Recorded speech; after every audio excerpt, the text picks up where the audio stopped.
Welcome to Xhibition, an Xbox podcast, episode number 44. My name is Samuel Adams, and this is a weekly show dedicated entirely to the world of Xbox, bringing you everything you need to know to keep yourself in the loop. So if you enjoy what you see or what you hear, hit that subscribe button on YouTube or on a podcast platform of your choice, and get the show delivered to you each and every Sunday at 10 a.m. Eastern Time.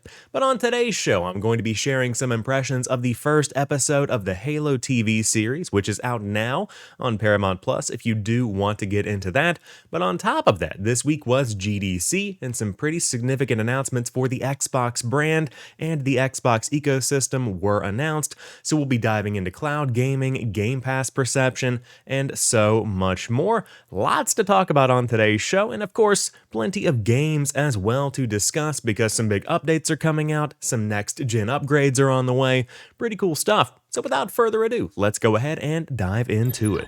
Let's start off today's show by digging a bit into the GDC 2022 news, with three articles in particular catching my eye that I thought were significant from this year's show as they pertain to Xbox. Now, if you don't already know, GDC is the Game Developers Conference, where effectively instead of having something like an E3 where developers and publishers come to showcase their games themselves and market them to consumers and to the media, the Game Developers Conference is more so an event for networking and for game developers to come and share their insights to other game developers to help make their craft better.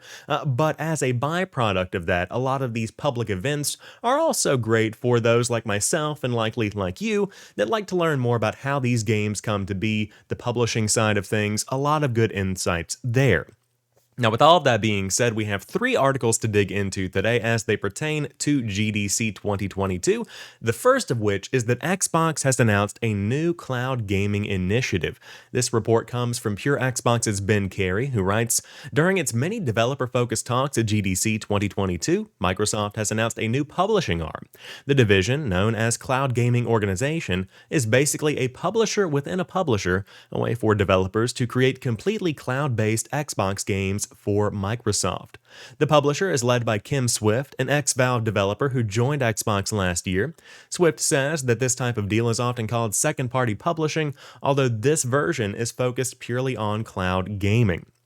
End quote. So very interesting beginning to this article here, but what is very unique to this situation is that it's Microsoft's first foray into bringing cloud exclusive experiences that are also Xbox exclusives. So this is not going to be something similar to what we've seen before, where you can play Forza on your Xbox, your PC, your iPhone, whatever you might have, or Halo on any device.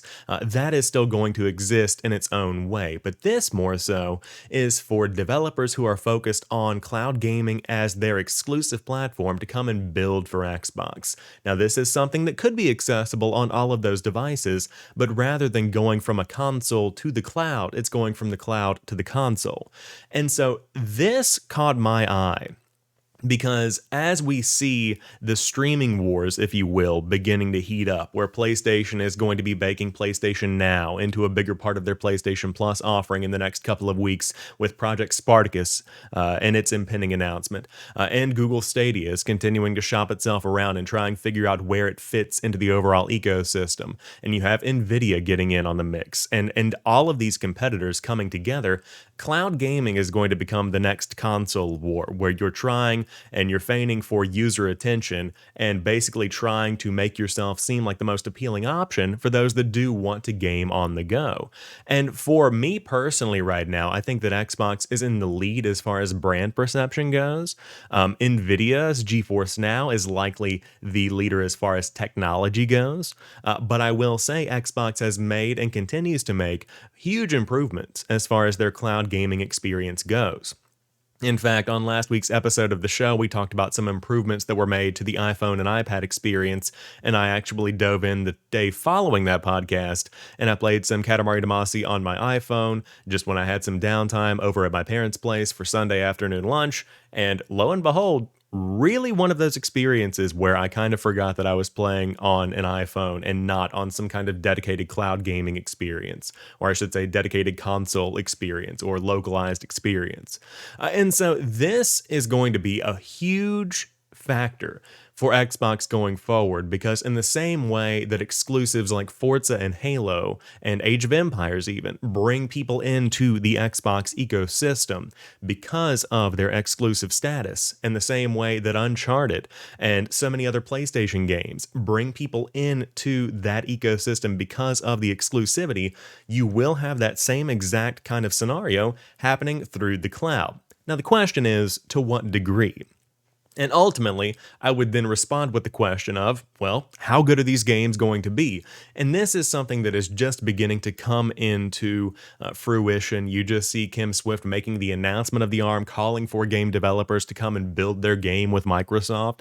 And so I think that you could be seeing this really start to impact the way that games are built and designed and released in 2 to 3 years. These conversations, of course, they all start at GDC, where all these game developers are getting together and figuring out what the future looks like. So very interesting stuff here on the cloud gaming front, but on top of that, coming from The Gamer, we also see a report that Phil Spencer assures the game sales are just as important to Xbox as Game Pass. And this is something that caught my eye, and it's a very recent article itself, because Game Pass has kind of been the talk of the town, and it was a big topic at, of course, the Game Developers Conference as well, just to be able to see the metrics of how well Game Pass does when it comes to not only getting people to play more games, but also to engage with other games that might be outside of the Xbox ecosystem. And the insights that Phil Spencer and Sarah Bond shared were pretty much in line with what we've seen before, where people that have Game Pass tend to play more games themselves. They tend to become more invested in the ecosystems and in the games that they play. They're more likely to buy microtransactions, that kind of thing. Ultimately, those that subscribe to Game Pass are the hardcore of the hardcore. They're really engaging with the ecosystem and really with gaming as a whole.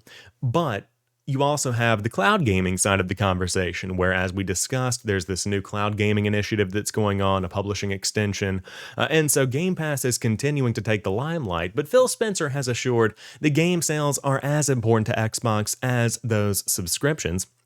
During a GDC Fireside Chat segment, writes Vaspan Dastor over at The Gamer, Spencer and Xbox creator experience head Sarah Bond spoke about how they aim to empower game developers, saying, quote, I often get asked by developers, if I'm not in the subscription, am I just not viable on Xbox anymore? It's absolutely not true, said Spencer. We look at retail, people selling games, buying games. It's an important part of our profit and loss. Bond added that the continuous success seen by the Game Pass system always leaves the Xbox team stunned. Quote, we look at this data over and over again consistently. The engagement in a game when it goes into a subscription goes up 8 times above where it was before, and members actually spend 50% more, she said. It's really lowered the barrier for entry and created a whole new market and love for games and gaming experiences that otherwise would not have existed. So, 2 pieces of discussion here.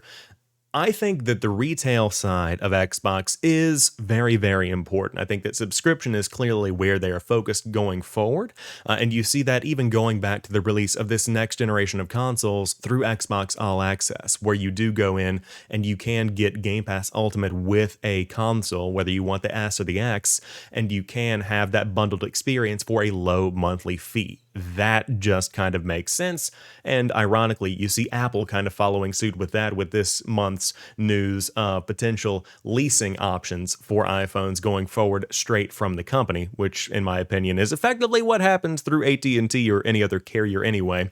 But regardless, this isn't a phone podcast. What Phil Spencer has said here about Xbox and Game Pass and its relation to the retail space absolutely stands true, because I still buy games whenever they aren't on Game Pass. I do wait occasionally to see if a game does come to Game Pass, which is what I did with Marvel's Guardians of the Galaxy. But when it comes to buying brand new games, I absolutely will buy them day one if they aren't on the system, or I should say on the subscription. And then on top of that, There are times where games that I have played on Game Pass will actually intrigue me to a point where I buy their prequel or their successor on, if not Xbox, on another platform. So recently, for example, Far Changing Tides was one that came to Game Pass on day one. I played through that, absolutely loved it. Then on my Nintendo Switch, I found Far Lone Sales, which was $2.99, I think, on sale. And I thought, hey, let's play that successor, or I should say that prequel, or predecessor even, combine both of those words together. And so for $2.99, pick that bad boy up on the Nintendo Switch. Same thing could be said for Slay the Spire. It's a game that's currently included in Game Pass. I was looking at that and thought, hey, that'd be a good Nintendo Switch game. So I picked it up on the Switch when it was on sale for $10, I think. And so the discoverability and being able to find games that you wouldn't have normally played and then engage with them. And if they leave Game Pass, you get them for 20% off. If you want to stay on Xbox, if you want to buy them somewhere else, you certainly can. But that discoverability is incredibly important, and that plays into what Sarah Bond said about the engagement rate of those that are playing on Xbox through Game Pass. They're just more interested in discovering new games and really becoming more well-versed in things they might not normally get into.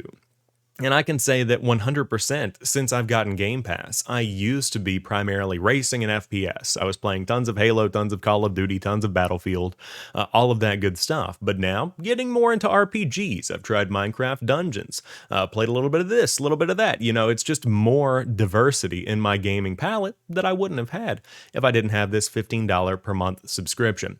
So with all of that being said, it's good to see Phil Spencer kind of giving some clarity as to what Xbox is focused on for this generation. But going forward, no matter how you play, AMD is going to be making things look even crispier, even better on Xboxes and also some NVIDIA graphics cards as well. This, of course, is coming from FSR 2.0, and this report comes from The Verge's Sean Hollister, who writes, "Last week, AMD promised a new technology that should let you blow up your games to higher resolutions or increase their frame rates without requiring the fancy machine learning hardware of NVIDIA's GPU like NVIDIA's lauded DLSS. Now at GDC 2022, it's revealing how its new Fidelity FX Super Resolution 2.0 actually works, and that it's coming to Microsoft's Xbox game consoles too. While AMD says it can't actually say when Xbox game developers might take advantage of FSR 2.0, it says it, quote, will also be fully supported on Xbox and will be available in the Xbox GDK for registered developers to use in their games. And it's also giving the community a list of both AMD and NVIDIA GPUs where you can expect FSR 2.0 to run. If you've got an NVIDIA GeForce RTX 1070 or higher, the company suggests you might be able to take advantage of FSR 2.0 on at least one 1080p monitor, the same way you would with an AMD Radeon RX 590, RX 6500 XT or higher. Brief pause, just to put that into perspective for you all. I currently run an RTX 1070 Ti, which was roughly a middle-of-the-road graphics card when I built this computer in my freshman year of college. So that itself would have been roughly about 6 years ago. So the fact that I could potentially get a better frame rate on a graphics card that is 6 years old, really 7 years old, if I'm remembering things correctly. And even then, it was kind of the mid-range option. That's something that's incredibly appealing, especially when you consider how that relates to Xbox as a new generation console with better hardware in it as compared to my gaming PC today. So the question is, what's the catch? And the answer itself is complicated, and you can't really tell a difference unless you're one of those super analytical Eurogamer analysts that is trying to pick out the nitty-gritty. But ultimately, if you want to check out the entire video rundown of what exactly you can expect from this technology, this video showcasing Deathloop using Fidelity FX Super Resolution 2.0 is really your best bet. And so my big question is, when will we see this technology finally unlocked for those that are developing within the Xbox ecosystem? And I also wonder if Deathloop is the option here. When will we see it come to Deathloop on Xbox? And ultimately, when will Deathloop come to Xbox? It inevitably will. It will hit Game Pass on day one. But as you can see on the left, you have FSR 2.0, then you had 4K, now you have 2.0 and 1.0 side to side. But in short, if all of this has gone over your head, this makes ray tracing and 60 FPS a much higher possibility. And even in the performance mode, you're looking at 4K, ray tracing, 60 FPS. You can mix and match those. Some games will do better than others. But being able to have a higher quality experience without having the highest end PC is something that I think appeals to everybody. And to be able to make something that is almost imperceivably different to native 4K, I think is a key for those of us that are playing on next generation hardware on 4K televisions. And I'm excited to see where this technology goes.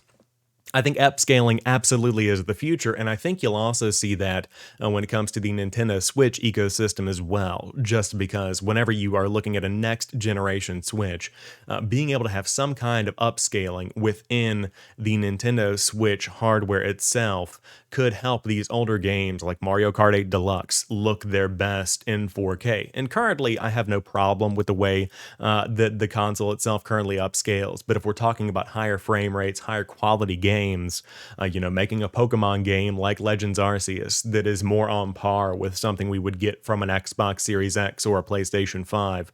That's kind of what I'm wanting from this hardware whenever we're talking about Nintendo's future specifically, and I think this kind of technology could absolutely make that happen with little to no additional overhead for the developers, and again, no real necessity for overpowered hardware on the user's side of things.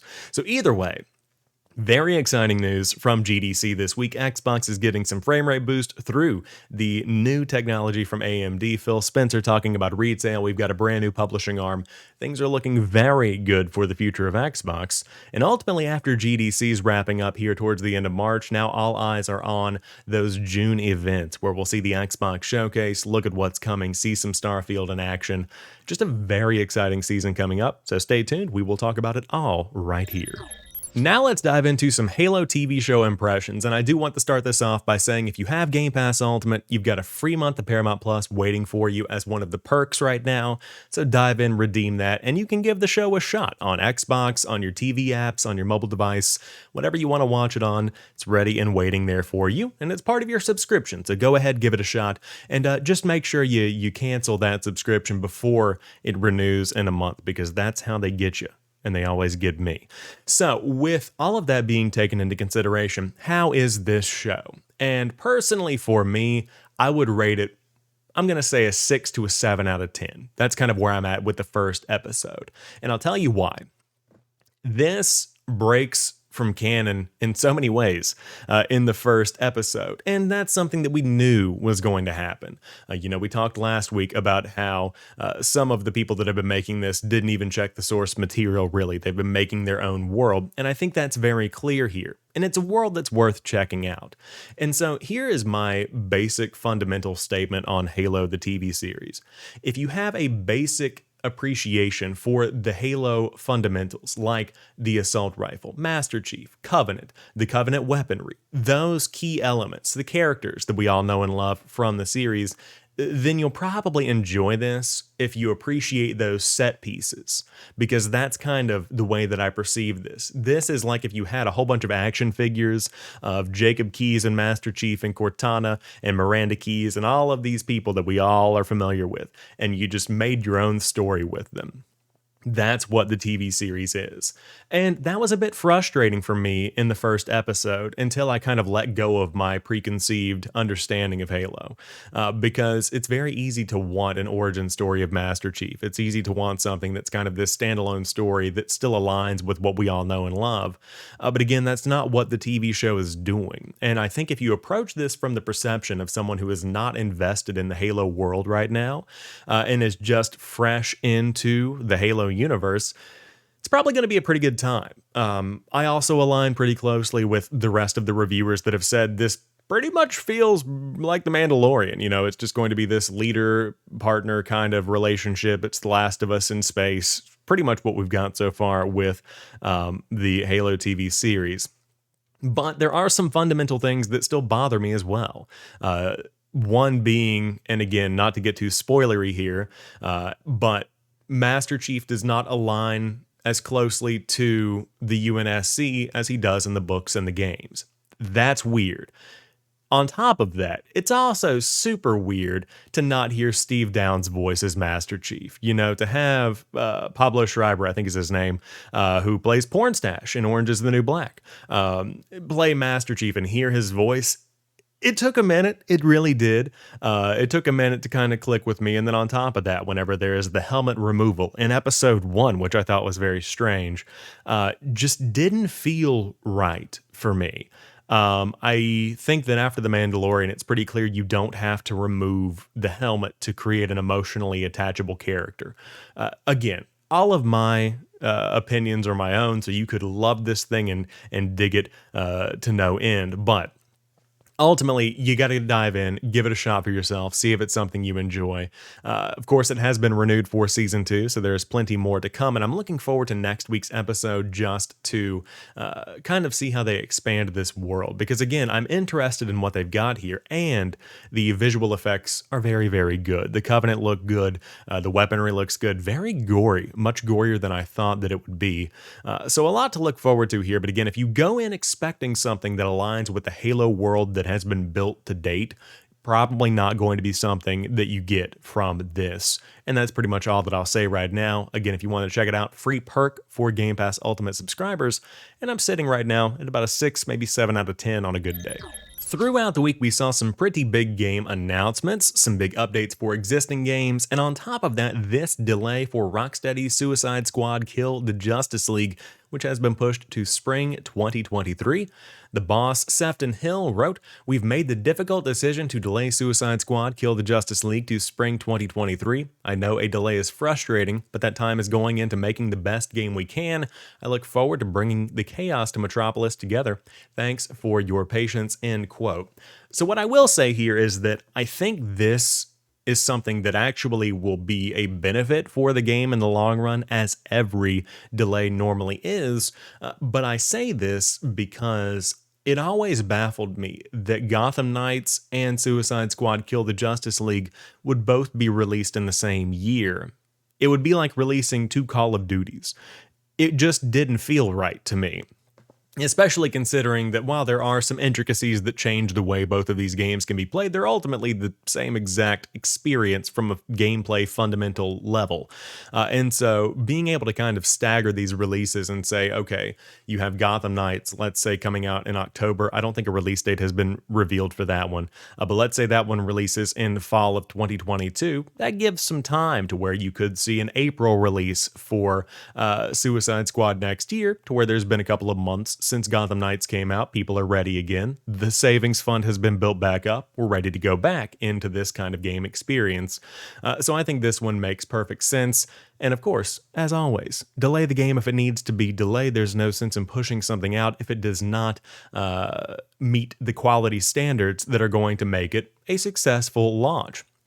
So good stuff here. I'm looking forward to playing this one next year, and personally, I think I'm more looking forward to Suicide Squad than I am Gotham Knights, just because of the success of the Suicide Squad IP over the past couple of years, where we had the fantastic movie directed by James Gunn that I absolutely adore. And on top of that, I also think that Marvel's Guardians of the Galaxy and the fantastic implementation of that group of characters into a game world could lend itself to the suggestion that this is also going to be a very good game. So I'm looking forward to learning more about this one and seeing more gameplay, hopefully in the months ahead.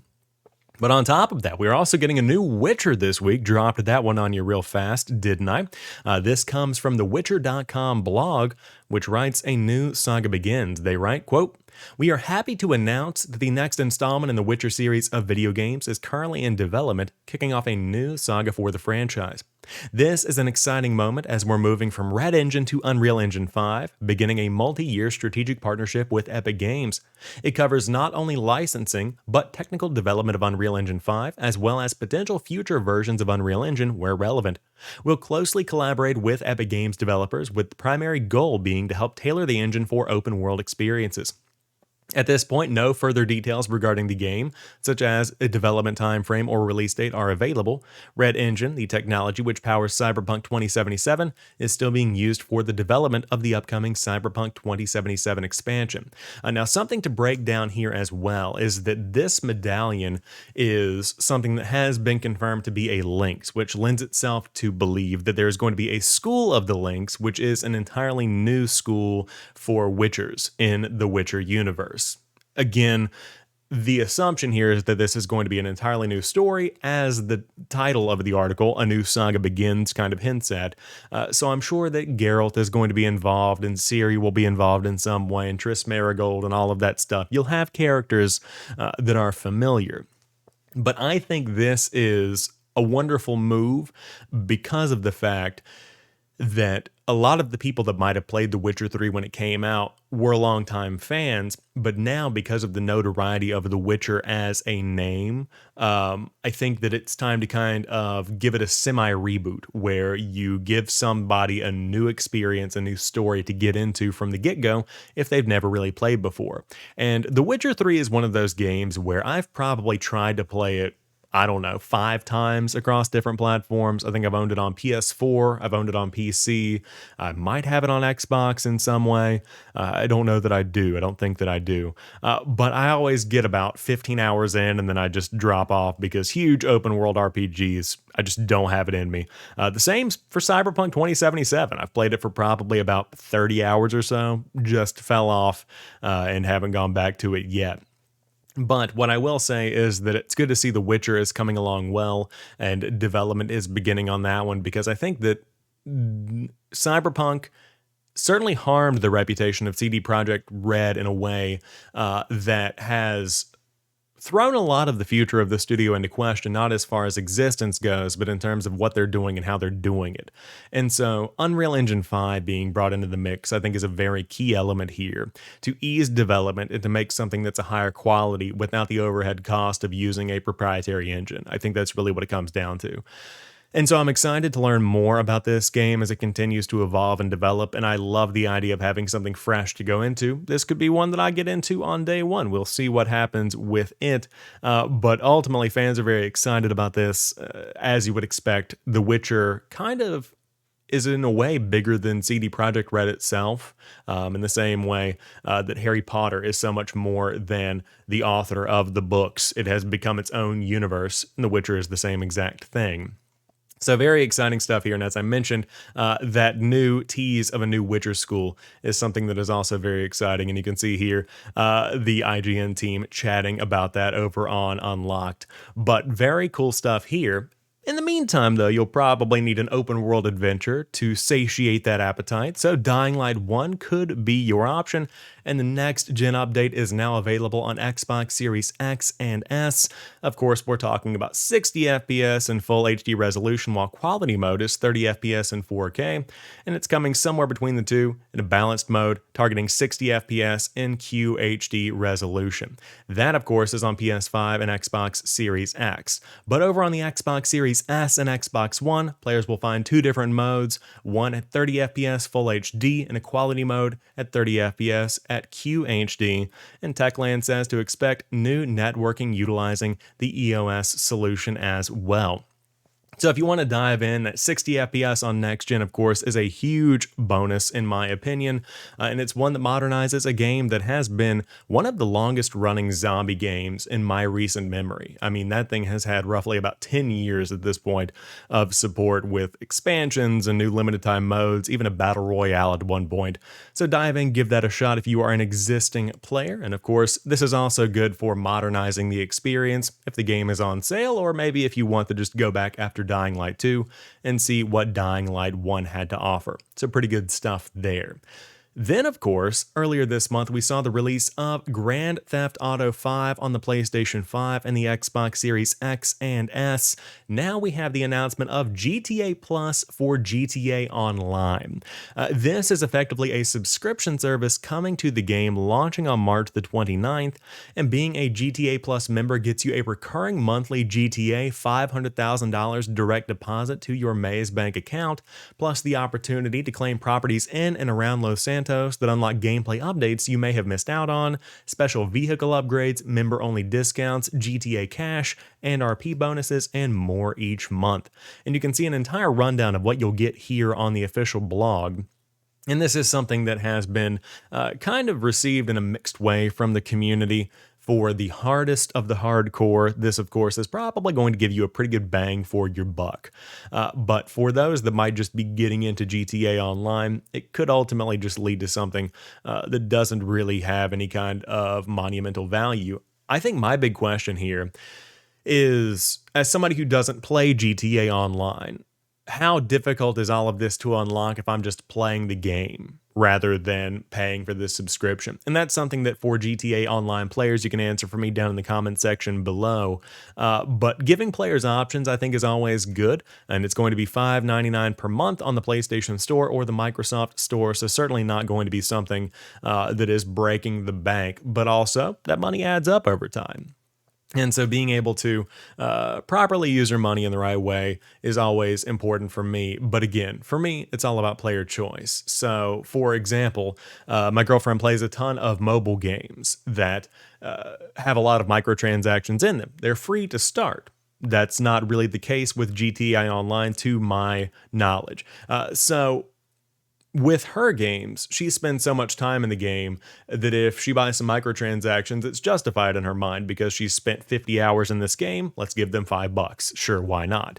And I have the same kind of justification in my mind for Halo Infinite, where if I'm putting 15 hours into the game, hey, let's spend $5 on some microtransactions to get a Halo rotating head piece for my Spartan. That kind of thing makes sense for me just because I tie money invested directly into time spent. And so if you're somebody who plays 200 hours of GTA Online every month, $6 a month is nothing, and you get a pretty good bang for your buck when it comes to all of the stuff that's lined out here from my perception here. So again, if you do want to dive in, give it a shot and see what you think. But of course, totally optional. You do not have to do this, and you can just keep playing the game in the same way that you always have. This certainly is not going to be a subscription like PlayStation Plus or something where you have to pay to play online. To wrap up today's show, we've got some merch, some accessories, lots to buy if you are a fan of Xbox, including the new Designed for Xbox Spring Collection 2022. This comes from Pamela Wang over on the Xbox Wire, product manager, Designed for Xbox, who writes, "At Xbox, we are always looking for new ways to surprise and delight our gamers. From new product categories to finding new ways to play your favorite games, we strive to offer our gamers choice. The Design for Xbox team has been collaborating closely with our partners at PowerA, Otterbox, and 8-Bit Dough to create a unique selection of pastel products that embody the playfulness and whimsy that springtime brings. Sit back, relax, and jump into your favorite game with these soft, soothing pastel accessories with next-gen gaming features perfect for gaming on Xbox. And here you have the PowerA enhanced wired controllers for Xbox Series X and S. Yes, I said wired. But lots of cotton candy kind of colors, some mystical stuff, very nice Easter vibes coming from these. And of course, you also have two fully mappable advanced gaming buttons on the back that allow you to program your own controls directly into your gamepad. And then, of course, it includes all of the rest of the bells and whistles you would expect. So pretty cool stuff there. Now, on top of that, you also have the Otterbox Easy Grip controller shell for the Xbox Series X and S controllers. For me personally, I don't really see the value in this, but maybe for a kid to add some additional protection to that device could be a good fit for that person. But it is what you would expect. It's a shell for your Xbox controller. And then, of course, you have the pink Ultimate wired controller for Xbox coming from 8-Bit Dough, which also includes those back paddles there, and a new design that kind of aligns with a lot of the controllers we've seen from 8-Bit Dough before. More straightforward rather than the curvature. For me personally, this isn't nearly as comfortable as the original Xbox controller, but hey, if you're into it and it feels good for you, give it a shot. Also worth mentioning, wired as well. Not ideal, but as far as pricing goes, the pink 8-Bit Dough controller is $45. The Otterbox grip is $40, which seems kind of high in my opinion. And then, of course, you can pick up the enhanced wired controllers for $37.99. Pretty good deal there. I can't help but look at these and think about the Mad Catz controllers back in the day where like I'd go over to a friend's house or also they'd come over to my house and they would say, hey, you want to play some MX versus ATV? Sure. I grab the DualShock 2 off of my PlayStation 2 and then I give them the, Mad Catz NBA Bobcat team controller that I had with the grip peeling off the side of it. And they're like, what is this? Why are you doing this to me right now? So that's kind of what I think of when I look at these, just because, I don't know, off-brand controllers never have done it for me. But hey, if you're into whites, like this blue one right here, or any of these cool colors, dive in, give it a shot, see what happens. Give it a go. But the real gamers will have the Sonic controllers, which are an abomination to humanity. Nothing like this should ever exist, and I hate the fact that the analog stick looks like a nipple coming off of this Sonic one on the right. But these are the Sonic the Hedgehog 2 custom Xbox controllers. So this is something that has only gotten through a sweepstakes. And of course, this aligns with the new movie that's coming out. You can see the Xbox Series S here with the Sonic ring on the front. You have Knuckles and Sonic going head to head with these god-awful, it's so disgusting. I don't have anything else to say here. They're hairy controllers. So hey, if you want a hairy controller, then enter this sweepstakes. For me, I think I'm good. I don't really want this. And for me, I'm looking forward to, in 20 years, whenever I'm on YouTube, I look forward to seeing somebody buy this from a garage sale and it's like matted down. My other follow-up question, does the hair grow? That's kind of where I'll leave you on that one. But when you get your hairy controller, you can also get your Wolverine Halo boots in the mail, because there are some new boots coming from the Wolverine brand. 117 pairs have been made. See what they did there, 117. But this is a limited edition boot that gives Halo fans a chance to step inside the boots to become Master Chief. That's pretty much the only story here, is that you can now buy some shoes that you can wear in public if you want. For me, these aren't quite as subtle as I like when it comes to my gaming apparel. For instance, Twitch has t-shirts that just have the Twitch logo, very small, embroidered in black on the front of the t-shirt. I love that because it's subtle to where I don't mind wearing it in public, but it's also not like a Dragon Ball Z fully printed shirt that many people might buy from like a Spencer's or something. So being able to have these boots would be cool for a collector's item, probably not something that I would personally wear out and about, but you do have to sign up at Wolverine to register for your interest, and it does not look like, it does not look like they ship outside of the US, and in fact, I can't even find this URL. Let's see, Wolverine Halo boots. Let's see if we can find it. Here's an article from Engadget. Hopefully we can find some limited edition footwear. We temporarily go through all of this. There we go. So sign up for some early access. You can see the shoes right here. Once again, I think I'm good. But in 3 days, 2 hours, 34 minutes, and 8 seconds from the time of this recording, you can potentially have a pair of your own. And there they are once again. $225, by the way, if you are interested in picking a pair of these up. For me personally, I think I'm good, but hey, for you, go for it. If you're a hardcore Halo fan, fantastic addition to your footwear. But that wraps up today's episode of Xhibition, an Xbox podcast. If you enjoyed today's show, drop me a like down below. And if you're new to the channel, subscribe on YouTube or a podcast service of your choice and get the show delivered to you each and every Sunday at 10 a.m. Eastern Time. It should be an exciting week ahead. We're kind of getting into that spring season of new reveals, new event announcements, and that kind of thing. And on top of that, there's also the rumor that the PlayStation Spartacus answer to Game Pass will be coming out next week. So if that is in fact true and some details are on the way, I look forward to sharing those with you all and discussing them right here on the podcast. But until next time, you guys have a fantastic week. I'll talk to you soon, and keep on playing.